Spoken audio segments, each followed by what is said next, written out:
The content herein is for informational purposes only, not intended as medical advice, diagnosis, or treatment, and is not to be substituted for direct advice from your doctor.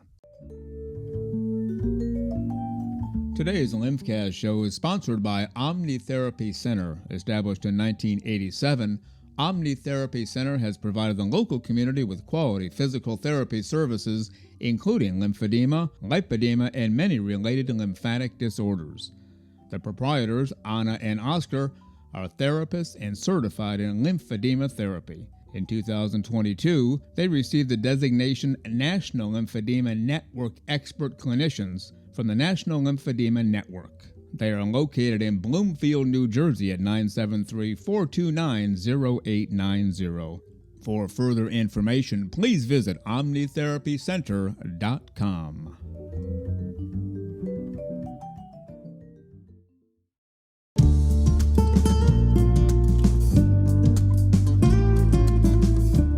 Welcome to LymphCast, the show that brings together doctors, other health professionals, and special guests to discuss lymphedema, venous disease, and other associated disorders, and what can be done if this is affecting your life. Now it's time to sit back, relax, as it's time to learn all about lymphedema, venous disease, and associated disorders on our show, LymphCast.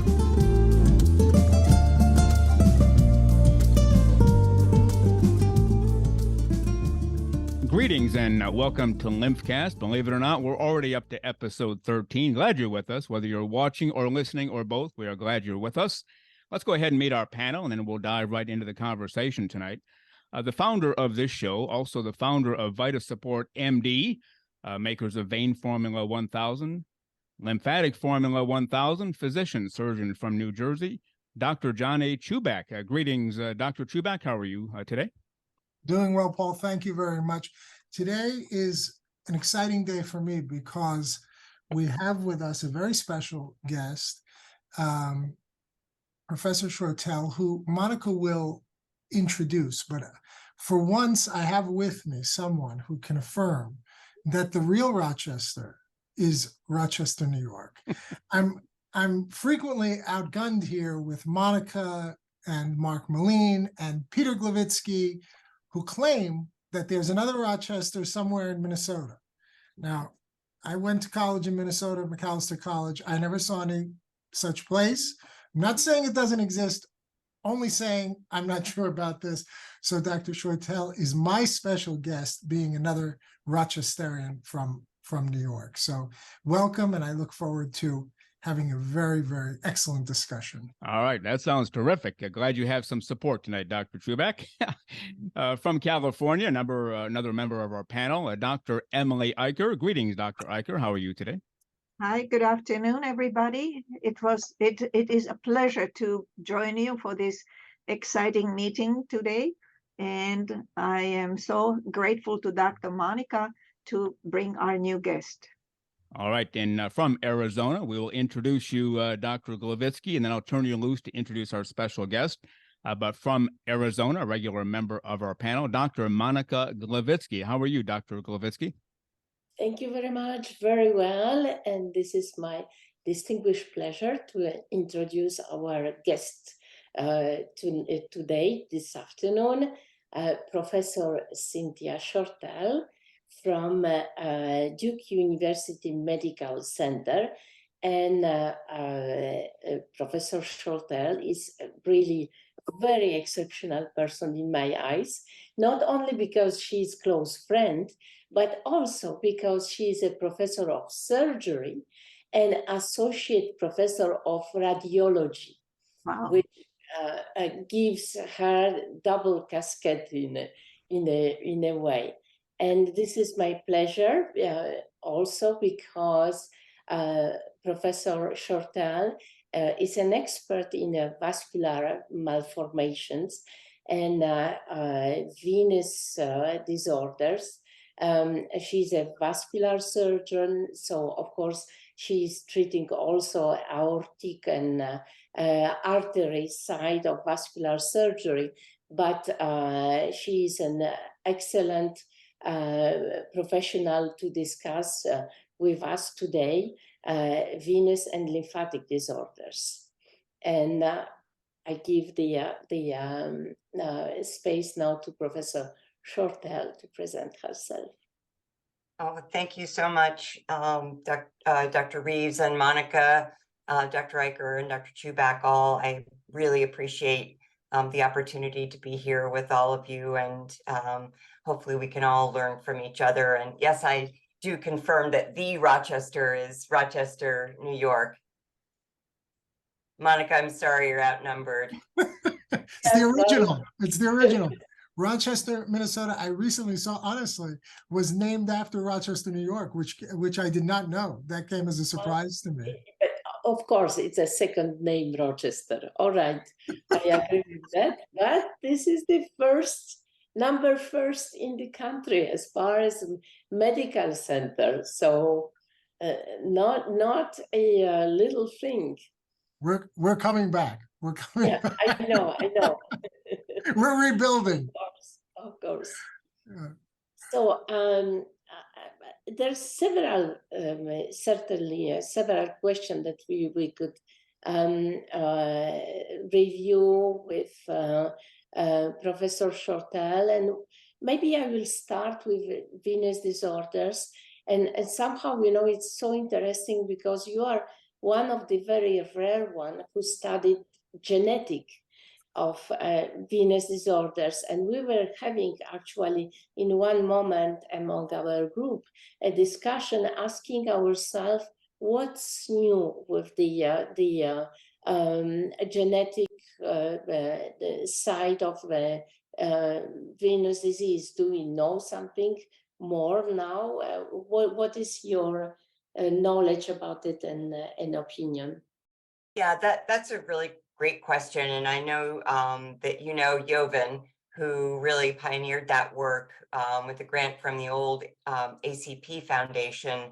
And we found that that patients with venous disorders genetically had overexpression of the COX-2 genes. So as far as I know, that work has really not been further expanded upon. I think we know much less about the genetics and the genetic expression of patients with venous disease than we know about, let's say, patients with atherosclerosis, aneurysmal disease, and even vascular malformations. We know a lot more about the genetics of patients with all of those disorders than we do about patients with venous disease. I think part of the reason for that is that venous disease is so multifactorial, and so much of it is related to the environment as well as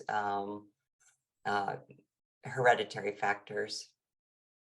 Certainly, but hereditary factors were, nicely confirmed. So we know that if you have the mother or father or both of them with varicose veins, the chance of varicose veins are pretty high. Yes, for sure. But there is no specific test that it's implemented right now, even in the research field to work for patients with venous disease. That's true. And I think another reason for that is, we're not, the consequences of venous disease are, number one, more gradual, and number two, less threatening to life and limb than so many of the other disorders that have been intensely studied, like aneurysmal disease, atherosclerosis, even cancer, vascular anomalies. So I think all of these have had much more focus, although one could argue that the impact of venous disease is far more widespread. If you just look at how many people suffer from it and the overall impact, you can see it every single day in our colleagues in healthcare. And could you tell me or tell us how your interest in venous and lymphatic disorder started? Was it during the medical studies? Was it a particular event? How does it How did it work for you that you really get into this problematic? Well, it was just honestly just luck. When I first started in practice, I was working with the only vascular surgeon who was interested in venous disease. And I think he was, if I look back on it, really more of a dabbler than anything else. But I became profoundly interested in it because I thought that the physiology was so fascinating. And also because I think it was just at the time when minimally invasive therapies were becoming available, and that seemed really exciting to me because the old high ligation and stripping was a pretty brutal operation, and so a lot of people who needed it didn't get it because they didn't have the ability to take 6 weeks off, and because in fact, we left some people worse after the treatment than they were.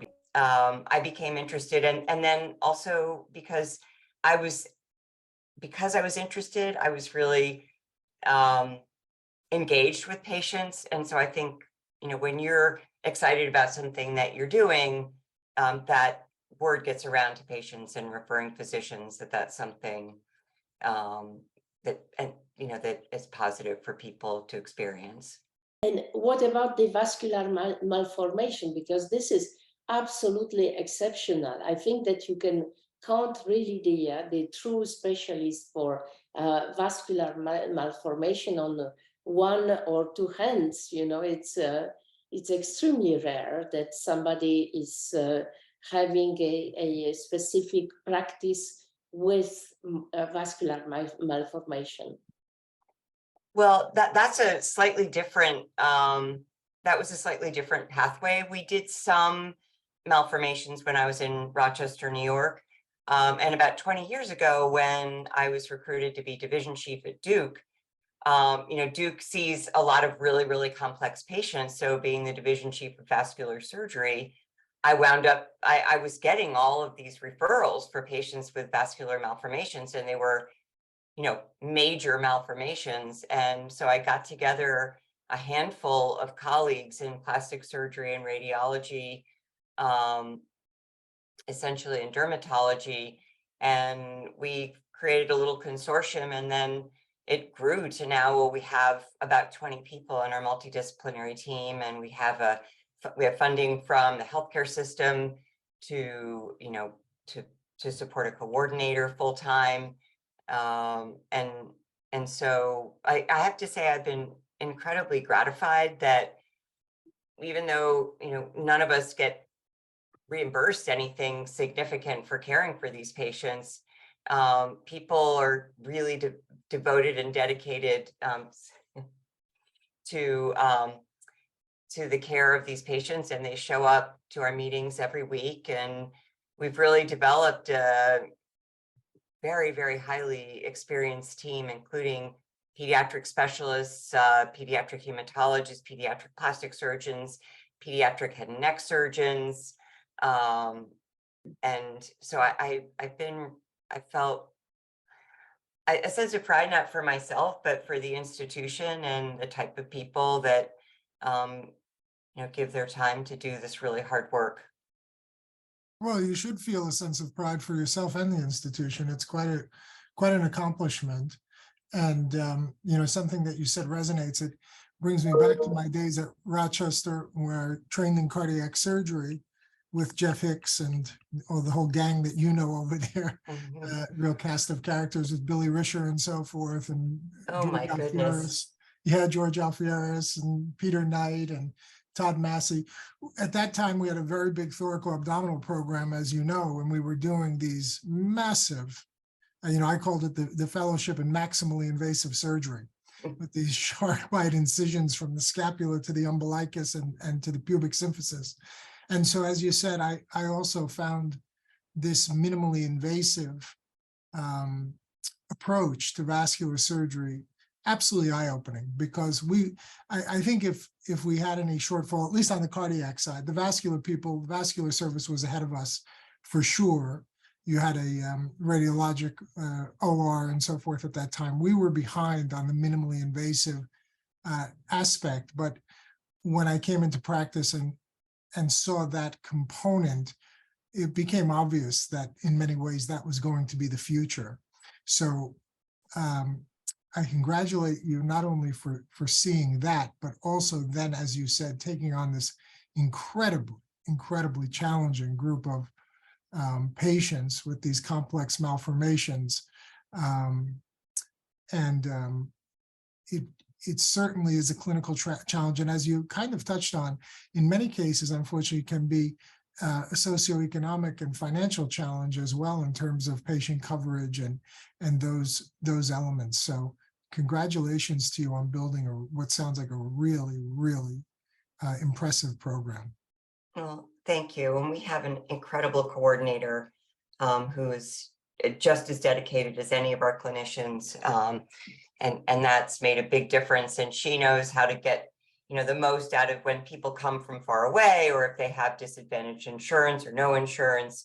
She's extremely capable in terms of helping them to get coverage and working things out so that there's minimal impact on patients.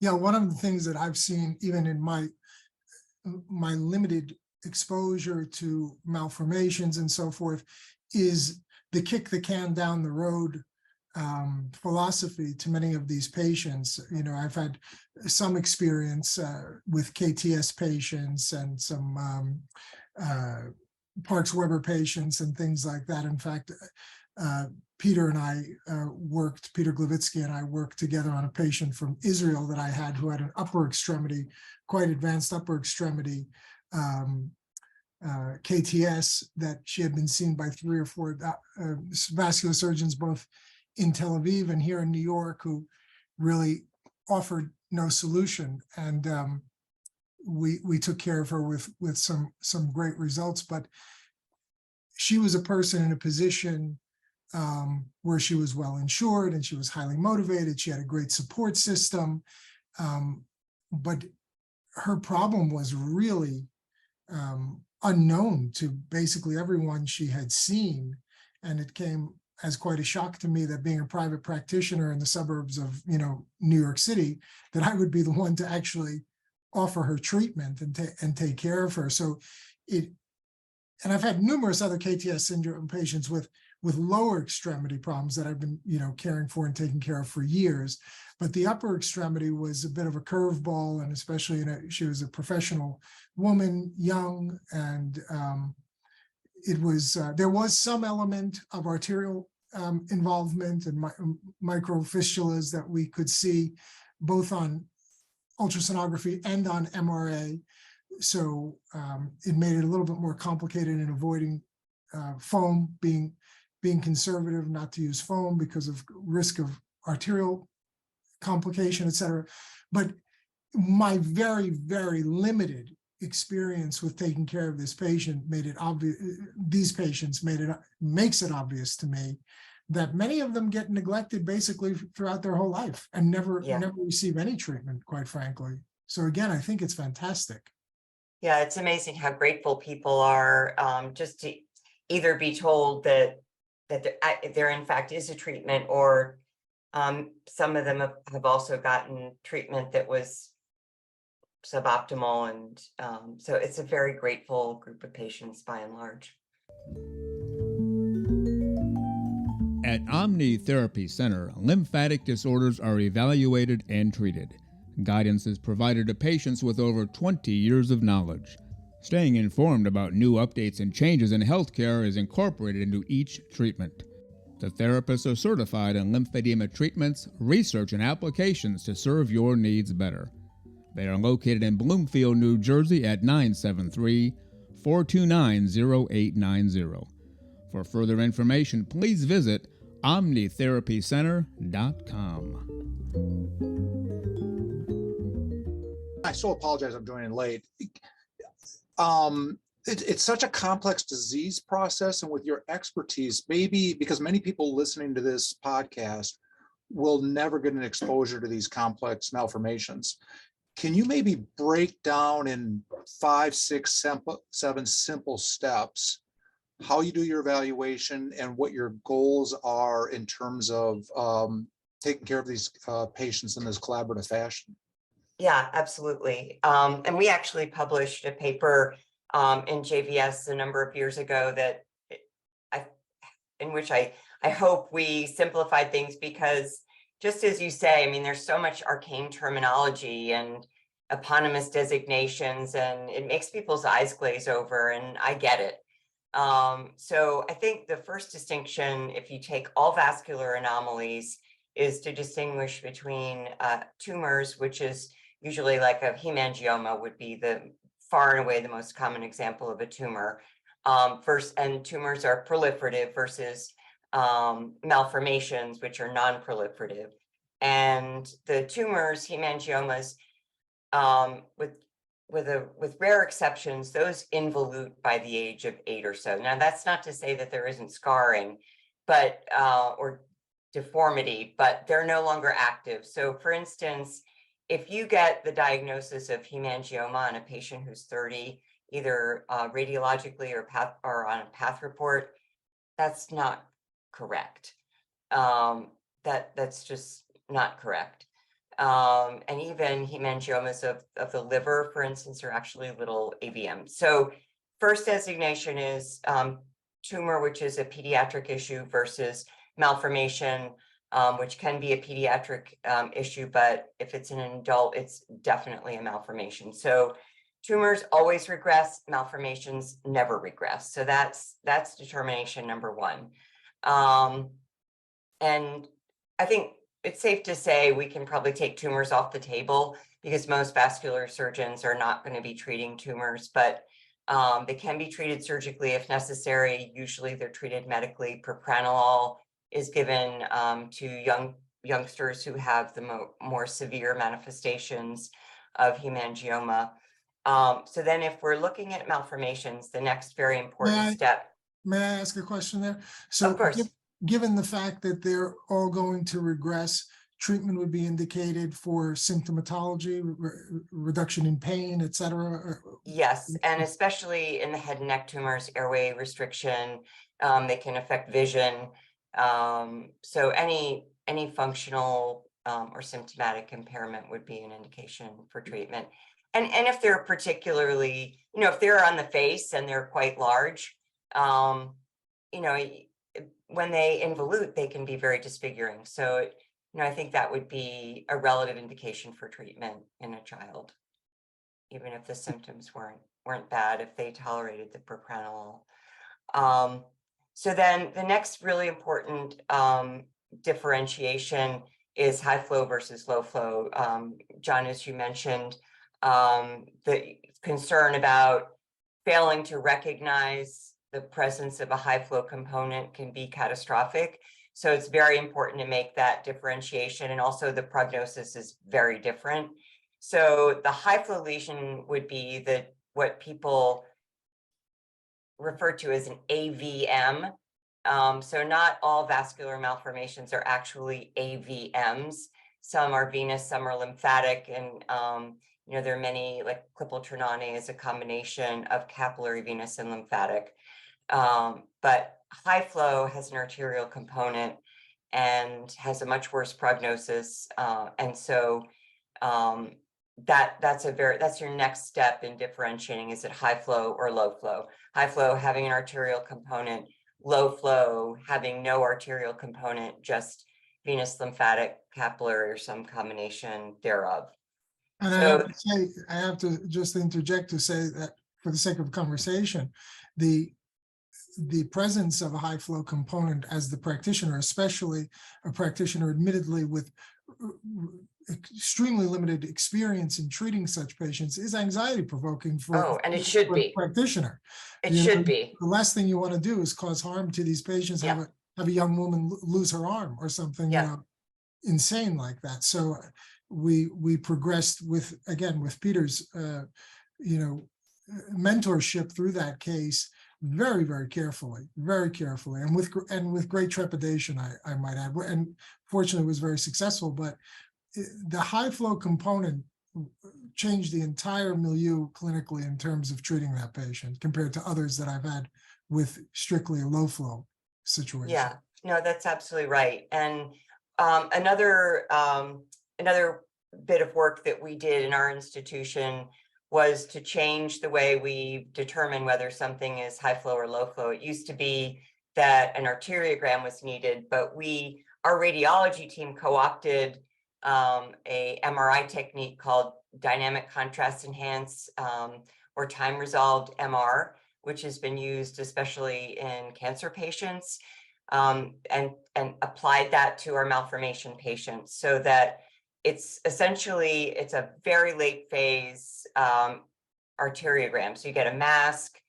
as a baseline, and then you inject the contrast IV, and then you get your inflow arterial phase, which is quite rapid, as you might imagine.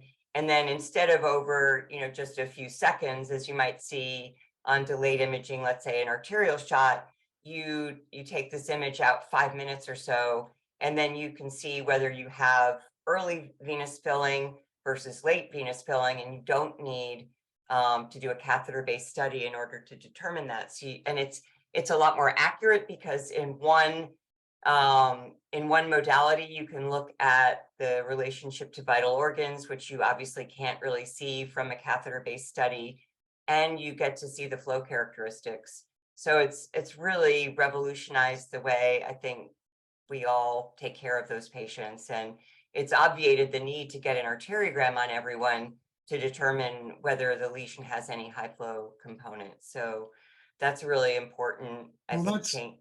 Again, that's really great and amazing. But again, experience as a private practitioner, clinician, and for 20 years in practice, we all know, and we have to, I think, point out to all of our listeners who are the clinicians, surgeons, and interventionalists, et cetera, that kind of study is so highly institutionally based and department based and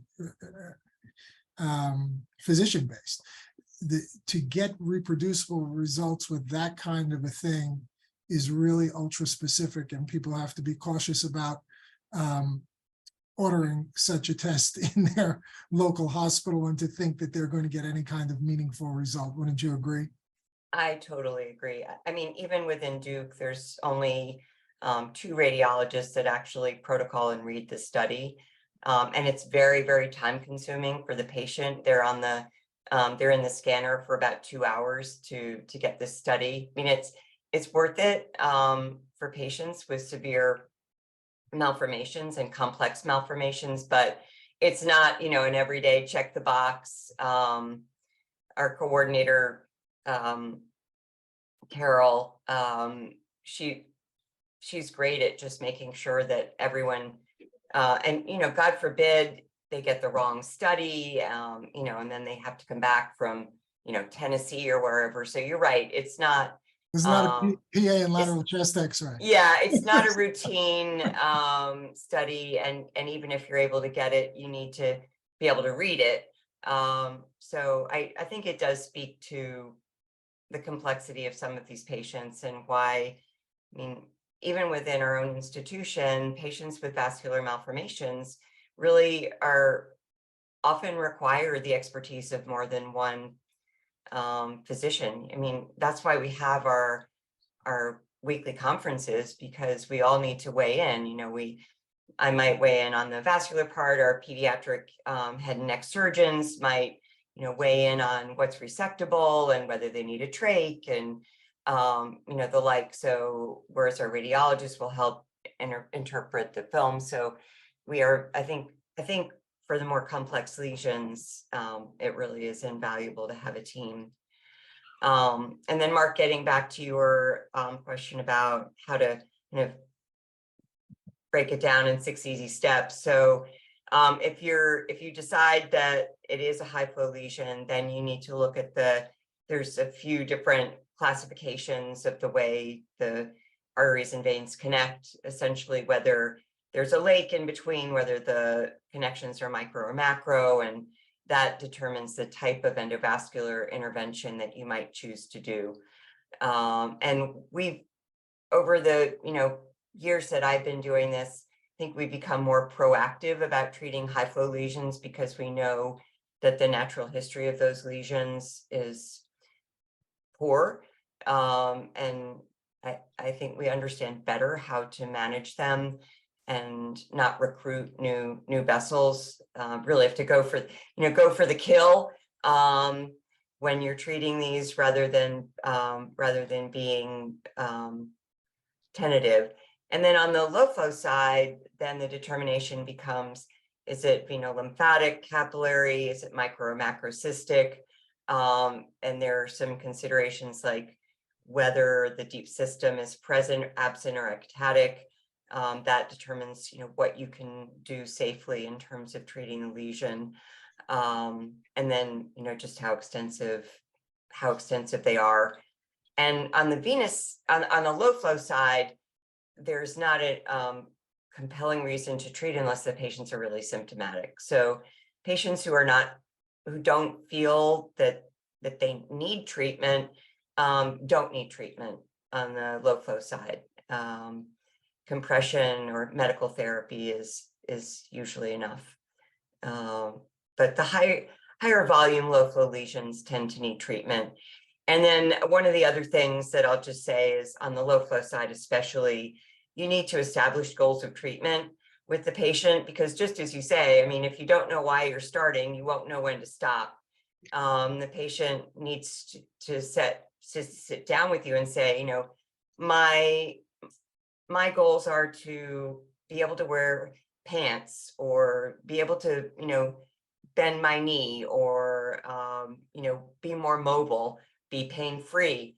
Those are the kinds of things that are pretty typical of low flow lesions, particularly lower extremity lesions. Or with an upper extremity lesion, a lot of times the hand may be so affected that they can't use it effectively. So that would be another goal of treatment that you might set with that patient.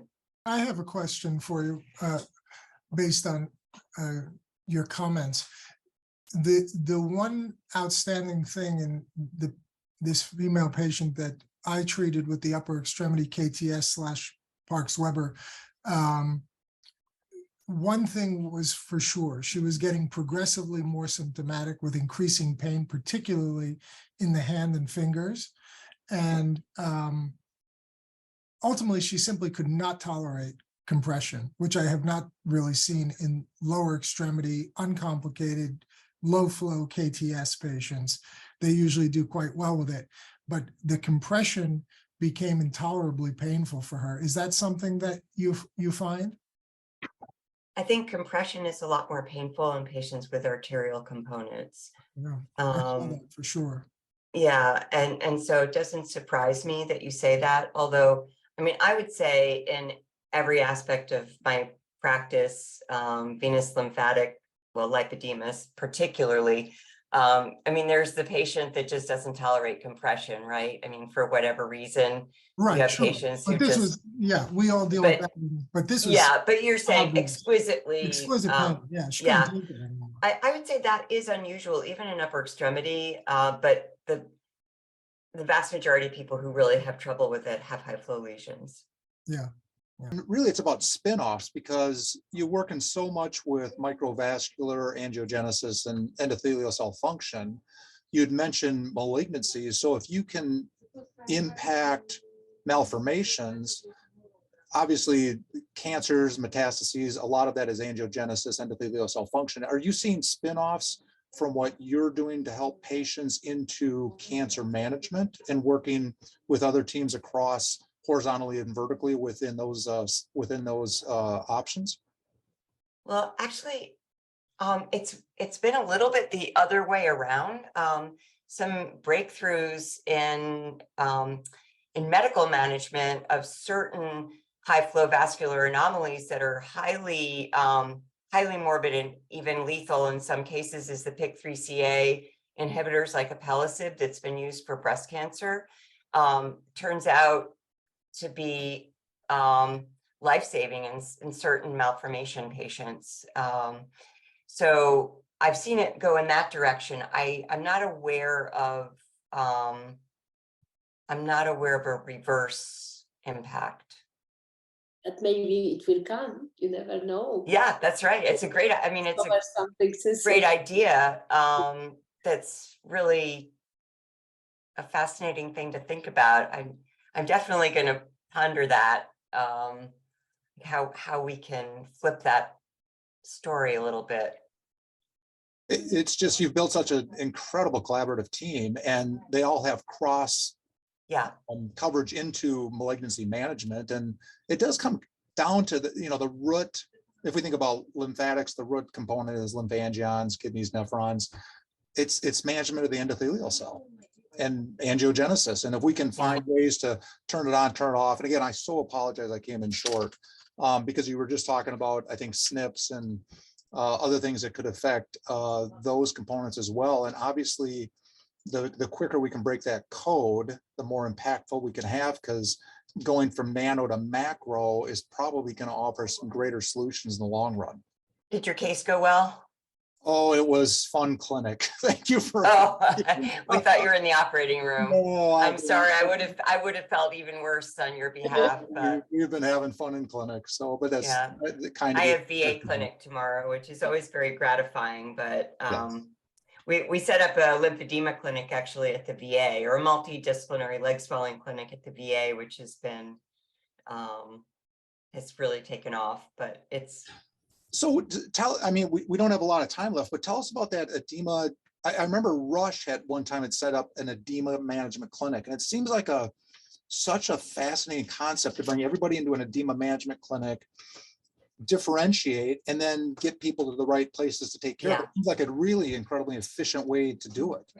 Yeah, I mean, that's exactly what happened is, as vascular surgeons, in our practice, particularly because my physician assistant, Dan, and I would just wind up absorbing all these patients with leg swelling. And instead of just kind of saying, we took care of them, we developed an expertise, as opposed to saying, your leg is fat, it's not venous, sucks to be you. So we became knowledgeable, particularly Dan. And so, of course, no good deed goes unpunished. We wound up getting more and more of these patients, and it became overwhelming. And in fact, true story, now before every total joint replacement, we are referred that patient by the orthopedic surgeon to evaluate them for potential for postoperative severe leg swelling and lymphedema. So, I mean, really no good deed goes unpunished. So we then opened up this once a week leg swelling clinic, which has been, I mean, it's great because we're vascular surgeons, so we can treat, we can treat it if it's venous, we can treat it if it's lymphatic. We've got we've got the pump people, the massage therapy, physical therapists, the compression people, everybody is there to help the patient get what they need all in one place. And, it really is nice because we can treat, the only thing we do not do is we don't do surgical interventions for lymphedema, lipedema. We don't do liposuction, and we don't do lymphatic anastomoses, and we don't have a plastic surgeon that does it. But other than that, we were sort of one-stop shopping for a swollen extremity. And it was, just by necessity and kind of, if you build it, they will come situation. And I really give a lot of credit to my PA, Dan, who's just, this has been a labor of love for him. And, it's just, he's done a really great job with it. Vein Formula 1000 and Lymphatic Formula 1000 from Vita Support MD are backed by science and sold in doctors' offices. If you're a physician who may be interested in prescribing or selling these excellent nutraceuticals, please call 862-246-7877 to speak to a representative today.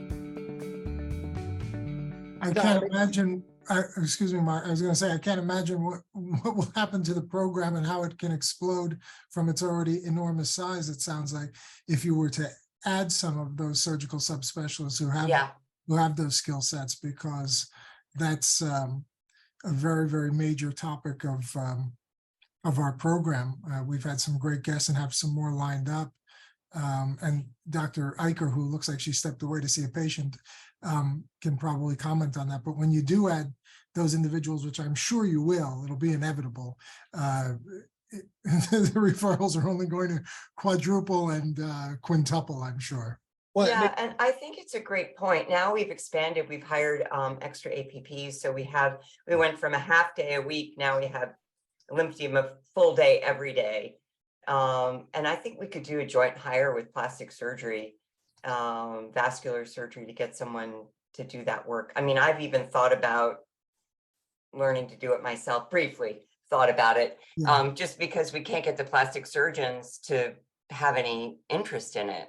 Yeah, I think you'll have to find somebody who has that interest. And Yeah, and then bring them. Yeah, and bring them, because, and I think that I feel confident saying that your patient, there's going to be a subset of patients, let's put it that way, who are going to get far superior results given a surgical option than if they have everything but that surgical option. I'm sure your program is going to have that. I wish Emily were here to comment, because she's got some great relationships out in San Diego. And they're really making a big difference. Things that we thought were heresy when we were training, the idea of, taking a blood pressure on a patient with lymphedema was heresy. Forget about doing liposuction on them. I mean, I thought to myself, how in God's name is that ever going to work? I mean, that sounds like a disaster, a train wreck waiting to happen. But in the right hands with the right patient selection and all of that, I mean, some of the results are remarkable. Yeah, and we even have the VA population that could draw, on that expertise. So I think it would be no shortage of business for that person. So that's another thing for me to ponder after the podcast is over. Again, one of the things we speak quite openly about on this program, Professor Shortell, is the economic side of things. And there would be no shortage of work for that person to do, but in those cases, the reimbursement scenario, et cetera, is still something that is a real mess, and we're up against and needs a real solution, because these are not cosmetic procedures, certainly, in the vast majority of these patients suffering from these debilitating diseases.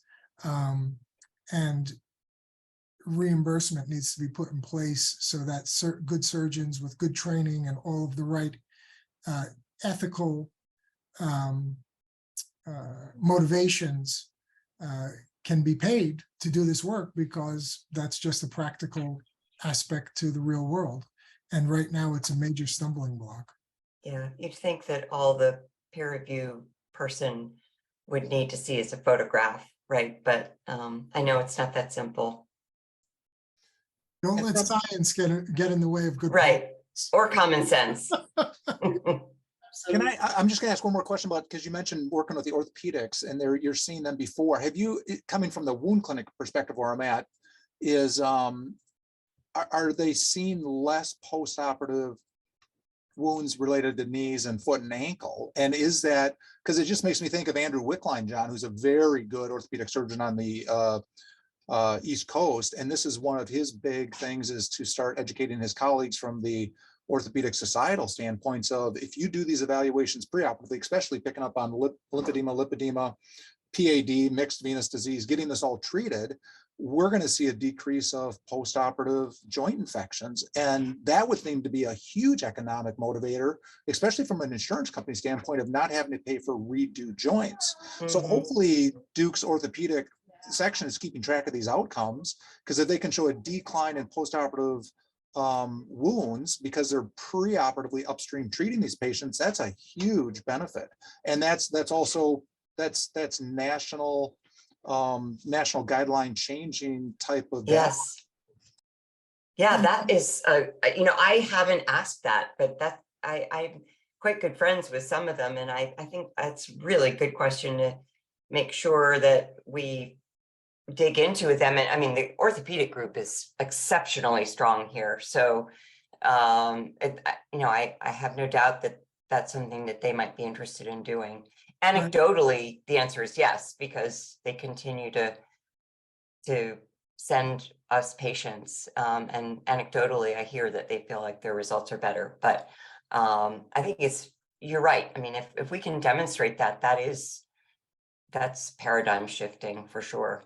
That would all of a sudden, I know there's at least 3 peer-reviewed papers in orthopedic literature that Andrew Wickline shared with me, because we're just in the process of actually writing a paper right now on this to put into an orthopedic journal as an editorial about maximizing preoperative upstream evaluations to decrease postoperative complications. So if Duke puts out a similar article again, and it gets onto the platforms at national societal meetings for orthopedics, it's just such a great way to bridge gaps between venous lymphatic and Monika and John and I being with AVF and with AVLS. We just have to start joining these societal platforms because we're all dealing with the same thing. Professor Shortell is the editor of the venous ulcer book, which is very well known, and we are waiting for the just recent update, right? Yes, all the proofs have been approved. So, I mean, literally should be rolling off the presses any day. Well, that's great. So I can't wait to get mine. To Mark's point, Andy Wickline has really been also very forward thinking, and I think truly a pioneer, thought leader in the application. And this is not a shameless plug. I mean, we're talking about science, and Monika and Mark can talk to it too. Andrew Wickline, the orthopedist up here in Connecticut, has been really forward thinking in using the micronized purified flavonoid fraction in all of his total joint patients. And he's seen really great results. I mean, he's using more and more in his practice, literally each month. And it was an application that I really had not considered when we created the lymphatic formula. But it makes perfect sense. How he ever came, Mark, maybe you can comment on how Andrew ever came to even think of that application. But I think it's really quite novel, and he apparently is seeing great clinical results with that, using that prophylactically prior to and after surgery. And I think it's an interesting subject. Well, I think the common bond for all of us is intellectual curiosity. And just, how can we think further upstream and help advance the science? I think that's where Andrew's at, is just trying to accelerate outcomes for his patients and decrease postoperative complications for his practice, but more importantly, just to improve patient care. I think that's what each of us is seeking. And clearly, this whole conversation, it's the collaborative component that's so much fun for the practice. And I just, hearing about teams of people coming together and just asking questions to make it better, that's really the joy part of the practice. I'm so jealous of Dr. Shortell's team. I'm here all by myself. And I'm feeling very lonely. It brings me back again to more academic days for me, but it is a wonderful thing to be a part of that kind of great collaboration, really. Yeah, it really is. It's a great blessing. And actually, all the idea of using the some compounds like the micronized purified flavonoid fraction is really coming from the basic knowledge of the mode of action. When you have the anti-inflammatory component, you have the antioxidant activity. It's certainly to be considered. I heard thousands of ideas of possible applications of MPFF, and certainly, I'm not surprised by the orthopedic surgery efficacy, but recently we had so many studies with the venous surgery when it was used before and after surgery to decrease to improve the outcome of patients and to decrease the post-operative pain and inflammation. So certainly there is a lot to be done about it. Yeah, and obviously the healing of venous ulcers, one of the best demonstrations. This is included in all our guidelines. Yeah, it's amazing. It's every single guideline that you take about the venous ulcer will give you the recommendation for MPFF, and it's certainly because it was not available in the United States until a certain time that it's delayed in this country. And there's also the emerging evidence with impact on hyperglycemia, retinal health. I think, I can see a time, if we can get validated data 5, 7, 10 years down the road, where every diabetic diagnosed with diabetes starts on an MPFF at the same time, because we know what it does in the microvasculature. And even the data that we're seeing on brain health, the super ager components that just came out, William Lee's written about this.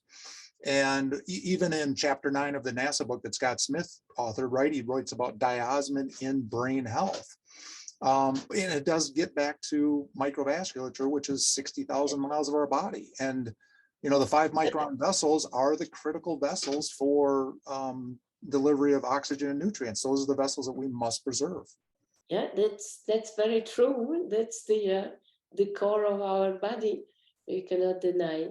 Now, I wanted to be a little bit maybe controversial, but there is. What's she going to say? Not I don't know. Monika Gloviczki is going to get controversial. I'm waiting. But that's Cine is a wonderful example of the female surgeon successful in every single point. Not only she is a wonderful vascular surgeon, quality vascular surgeon, but she also was a chief of the division of vascular and endovascular surgery for 17 years. She is a vice executive vice chair of the Department of Surgery at Duke. And so she really is a poster child of the female success. But recently there was a lot of discussion within the SVS and other scientific societies in the United States, how to promote the diversity in this case within the vascular surgery. But of course we are not isolated. The issue exists all over medical and other fields. Thank you, Monika. I'll just tell you a little, it's a serious topic, but I'll tell you a little bit of a funny story.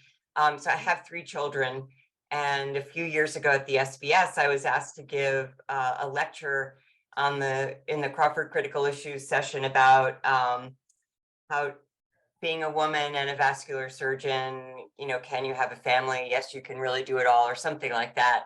So the meeting was in San Diego. My son was graduating from high school in the middle of the SBS meeting. So in order to give this talk, and I had another obligation, a talk to give, anyway, in order to give the talk, I had to fly to San Diego, give the talk, fly home in the same day, and then the next day fly back to San Diego so that I could get to my son's graduation and give the talk. So I think it was kind of ironic that I was giving the talk about how you can do it all, but not in a very but it's rational, not going to be easy. Not in a very healthy way. Yes. Yeah, it's not going to be easy. That's right. The thing I'm most impressed with is all of those accolades are incredible and all of those achievements. But the fact that Cine has a cat and a dog and the house looks so impeccable. 3 cats and 2 dogs. That's the greatest accomplishment, I think, of this woman's career. Thank you. Yes. And those are actually 2 different cats. They're sisters. They're hard to tell apart. Okay. First cat was, and then there's a white cat and a black lab and a golden retriever. Somebody had a striped tail, I saw. Yeah. So anyway. That's a wonderful accomplishment. My house would be torn apart, I think. So Monika, I think it's as you say, controversial and very nuanced topic. I think I've evolved a bit in terms of how I think and feel about this. I know when I first started in surgery, you know, there wasn't another woman in vascular surgery in sight. You know, I was the first fellow, the first, you name it, I was the first female faculty, the first fellow. And I certainly had my share of hazing, which that's for another time. But, you know, I think the way that I approached it back then, which was probably the reason that I survived to be able to do what I've done, is I sort of figured, well, look, I'm going to do my best. I'm going to show that I'm capable and professional, and people will see, people will see that I'm good at what I do, and they won't matter that I'm a woman. And, I think that has worked for me to a certain extent. But it doesn't work for women as a whole. We've all seen those graphs that women are improving in terms of, fill in the blank, salary, academic title, et cetera. But if we want to continue at this pace, we won't gain parity for another 150 years. So, I think for the sake of other women, people who have gotten to the place where I am, where my career no longer will be affected if I speak up on behalf of other women and behalf of our needs, I think it's on us to do that, not to leave it to the younger women who are going to potentially have an adverse effect on their career. And also because people who are more prominent have a larger, louder voice. So I think that's sort of where I am. I think we do need to advocate for women. I've never been very comfortable with the, kind of very loud and aggressive. That's just not who I am, but I think you can be vocal and forceful and assertive without being offensive. But don't you think, I had a lot of reflection about these issues, and I think that truly the younger generation should be so much more encouraged and put in the confidence and more affirmed, because I think it's a very female side of the personality to be a little bit shy, or did I do that well, or may I not, and I think certainly they put us all together, and especially in the surgery, in the weaker position. And surgery, of course, it's known to be that profession where you need the affirmation. You cannot go and see your patient and say, "Oh, I think I might cure you." You have to know. You have to be decided, right? Yeah, I think there's some ways in which that I think in some ways women, or the natural tendencies of women to be more honest about what their limitations and capabilities are is actually more relatable for people. I think to be able to say, "I'm not sure about this," to a patient. You don't want to say, "I'm not sure about myself," but you might say, there's a gray zone in your case, and I may not be able to tell you exactly how things are going to turn out, but here's what I think. Here's what the evidence is. Let's talk about it. And I think within the work environment, having a more authentic I don't know if vulnerable is the right word, but I've found that being honest with people about limitations and concerns, I think that's actually something that a lot of people respond to. I think that kind of like I have it all together, I always know what's right. I mean, nobody's like that actually truly inside, and it also, it's off-putting for people around you when you behave like that, in my opinion. Amen. And I think that, you know, certainly as I've matured and become more humble, it's more focused on, I think, servant leadership and readily admitting mistakes, which I have failed to do many times in my career. And I think the more vulnerable we are, the more accepting people are. And you can't collaborate unless you're willing to be vulnerable and humble, and because you have to fill in gaps with colleagues. And until we drop the bravado, and this is where I think societies need to change. Societal leadership needs to change. I hear that story about you traveling out to California, coming back for your son's graduation. Shame on the society for not putting you back to back so you didn't have to do that, because would they have done that to a male colleague? So I think there needs to be some really grand paradigm shifts, and I think it needs to happen sooner than later. And I think it comes down to empowerment. We need leaders like you to empower not just young female colleagues, but I think also to empower the millennials, and the men coming up will learn dramatically. They'll probably learn more from you than they would from somebody like me in the long run. So I think this is a really critical conversation that needs to be held at a societal level, whether it's SVS, AVF, AVLS. This kind of stuff needs to be talked about openly on the podium, and just simply be really transparent about this stuff. And we got to be willing to change. Well, I think one of the things that disappoints me about some of the women who want change are that I hope I'm not, I want to say they, because I really have very intentionally tried not to do this, alienated men.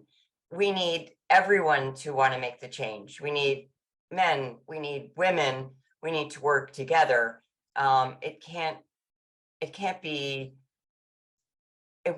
won't be effective, and it certainly won't be meaningful if it's a hostile takeover. No, we have to all work together to get to a better place. And I feel really strongly about that. I think and I think some of that approach, though, then speaks back into the mental health of our colleagues and our practice, because as we see mental health really having a negative impact, I think some of these empowering conversations can actually provide a life jacket to a lot of people that are really suffering, because they're under this falsehood. Yeah. And so once we eliminate the falsehood, I think the mental health aspects, and John, you're a huge advocate for mental health component, both for patients, but also for colleagues. So if we start to approach this more from a mental health stabilizing component for medicine as a whole, and I've got, a son who's a urology resident, a daughter-in-law who's in medical school, a son who's in medical school, and we only want the best practices possible and not to go through mental health issues. And I think this is actually a pathway forward to be able to do that kind of thing. So Monika, I applaud you for bringing up the subject. It's a difficult subject. I think it's difficult for men, but it's got to change sooner than later. And maybe approaching it through the mental health aspects, John and Monika and Professor Shortell, that's the approach. Well, I think everybody's raised some great points, and I do have some ideas to share. One is, it's a fascinating subject. My father is a physician. He's retired now. He's 95 years old, but he was an OBGYN. And I think that what women are bringing to surgery and medicine is actually raising the bar. It's making the profession a better profession, because in many ways they're better people. So to your point, Mark, would the society put 2 talks back to back for a man? The answer is yes. The difference is the guy would forget about the graduation and give the 2 talks. My father, I love my father dearly. He was a great father. He didn't come to a single high school football game in 4 years. He didn't come to my high school graduation. He didn't come to college graduations. He came to, his paradigm was, when you get a doctoral degree, I'll be there. That's when I'll take a day off from the practice, from work, and so on and so forth. That's a very low bar. I mean, I love my father dearly, but that's that, and I consider him to have been a great father, but that's not really great parenting. I mean, in a lot of ways, because he was from a time and a generation and a mentality that said work comes first. And, if somebody's in labor, that comes first. And if it's, placenta previa, that comes first. And if it's ectopic, ruptured ectopic pregnancy, that comes first. And football games and back to school nights and things like that, graduations, are way, way off the radar screen of most of the old kind of the old guard of physicians and surgeons in male mentality, this alpha mentality that there was no amount of work that was too much work. There was no amount of sleep that was, necessary, and so on and so forth. Women are bringing civility, normalcy, rational thinking, balance, and so forth to a field that was completely pathological. Period. I don't care what anybody says. At this point, I can look back at the training and say, you talk about hazing and being abused and being. We all went through that. Totally wrong. Totally unnecessary. It was the culture for generations, for 100 years in this country, and it's preposterous. It's absurd, and it should be done away with. We took pride in the 110, 120-hour work week that the 3 of us all did, and we were mortified to hear that residents would only work 80 hours a week. How could you train anybody? I mean, it's insane. This is insane thinking. We were programmed to think like crazy people. So and I would say I was fortunate to live in a very female dominated environment. My mother was a nurse. I have 3 sisters, no brothers. 1 sister is an attorney, 2 sisters are dentists. So all professional women, all highly educated, all very successful, all have families. But I have something here by my desk, very interesting, I want to share with you. This, I don't know if you can see this now with this background on, unfortunately. I don't know how to. Put it next to your face, maybe, or in front of your face. Here, Yeah, now we see it. Yep. So it's a picture of a truck this picture is probably about 60 years old. This is a hand-lettered truck that was done by my grandmother. She was one of the last of a dying breed. She's been gone a long time now, but she spent her whole life in a male-dominated profession in hand lettering trucks, ambulances, police cars before the days of stencils and graphics and onlays and so forth, all done by hand. But she was in a male-dominated profession, and she was a great role model for my mother and then my sisters, her granddaughters, and so forth. And they all have phenomenal careers, phenomenal families, but what women have brought to these professions and continue to bring is a sense of normalcy, a sense of balance, that this idea of a pathologically unbalanced life is pathological. It's not healthy, it's not normal. And I think everybody is seeing that now with burnout, with depression, with substance abuse, with suicide in our profession. And, I would bring one other comment that I wanted to make. Cindy may remember this. When I was training at Rochester in cardiac surgery, I finished in 2002. There had not yet been a female thoracic surgical resident at the University of Rochester in all the years of that program. And the first resident came, I believe, the year after me, maybe 2, was Carolyn Jones. And Carolyn Jones is somebody I'm sure who had Dr. Shortell as one of her mentors and one of her great inspirations. Carolyn had been, if I'm not mistaken, Cindy was there a lot longer than I was. I was just there those 2 years, but was an ICU nurse, wasn't she? a period of time, a very accomplished ICU nurse, and was inspired and motivated to go back to medical school, get her degree, do the surgical residency at Rochester, which was a big deal. You know, Cy Schwartz was writing the textbook. They had 75 residents. It was a big deal at the time to do that program. And then was the first ever cardiovascular surgical fellow, and went on to become the chief of the thoracic and foregut section at Rochester and is associate professor there now. And I'm sure that Dr. Shortell's presence, and I mean that word in all the best sense, not only being present physically, but her presence as a physician, as a surgeon, as an educator, had a major impact on Dr. Jones. And I'm sure that she's continued to have such an impact on young women around her in her career. And I think there's no better way. She says, you know, she's not all about being so vocal and getting on a bully pulpit about this, but there's no better way to inspire young women to pursue these very, very difficult and challenging careers, which are difficult and challenging for all of us. Let's face it, it's a hard life. But there's no better way for someone to have, like my grandmother, a leader, someone to look up to, someone to aspire to be like. And I know that Dr. Gloviczki and Dr. Shortell have both been that woman for many young women and will continue to be so. So that's my take on that subject. Well, you're very kind to say so. I appreciate it. I don't know how much credit I can take for Carolyn. She was extraordinary, but I appreciate your words. They mean a lot, believe me, a lot.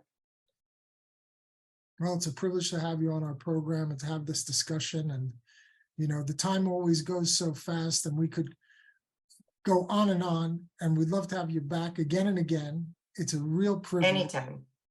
And I've enjoyed our discussion and the company of all of you.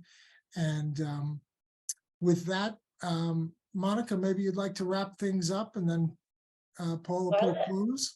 I think it was a wonderful hour, and we discovered a lot about the Professor Shortell background, activity, practice with the malformation and with lymphedema, with the swelling cleaning.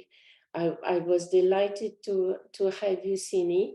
And I'm just backing up John. I hope that you will come back to our show. And well, with that, I thank you all of you for your participation. And well, if I could just say thank you so much. It's been delightful. The time flew by, and you know, other than Monika, I really hadn't had the opportunity to interact with any of you before this, but I can't tell you how much I enjoyed it. Great. One thing I would like to say is, I think a great idea for having Dr. Shortell back, typically we don't do this, or we haven't done this, but I think given the nature of the work that you are involved in and the subspecialization, and that we do have patients follow this program and watch this program, I think it would be wonderful if, when you do come back, if we could show some of your cases, perhaps some of the before and after results and things like that, a presentation, because a picture, as we're surgeons, so we're very visual people, a picture paints 1,000 words. And there may be just one patient out there who's watching our program who might see a picture of somebody who looks like themselves, and they might, for the first time in their life, have hope, inspiration, and a feeling that you know, they can be helped, and that there's some place to go and someone to call. So if you would be gracious enough to do that, I think we should have you back, if for no other reason, for that purpose. I would love to. I think that's a wonderful idea. Yeah, that's great. All right. Well, thank you very much, Dr. Shortell. Thank you. Dr. Gloviczki, properly thank you. So we appreciate you being here. And Dr. Gloviczki, thank you for bringing Dr. Shortell here and for all of your participation today. And Dr. Mark Melin, thank you very much, sir, for all of your input today. Thank you very much, Paul, for hosting. And Dr. Shortell, thank you. It was a privilege. We also want to thank Dr. Emily Iker. She was here at the beginning, had to leave a bit early, but thank you to her. And to Dr. John A. Chuback, the founder of this show, also the founder and owner of VitaSupport MD, makers of Vein Formula 1000, Lymphatic Formula 1000. Dr. Chuback, thank you for everything, sir. It was a pleasure. Today was a real treat, really. It brought back a lot of great memories, some painful ones, but nevertheless memories. And it was a pleasure to get to know Dr. Shortell a bit personally. But your story about Rochester was confirmed, so that's good news, right? It is good news. I had no doubt. I had no doubt. I just needed an accomplice in the truth. That's right. That's right. Well, thank you again for watching and or listening to LymphCast. It's been episode 13. We will see you next time for LymphCast episode 14. Go out there and have a great day. Thank you.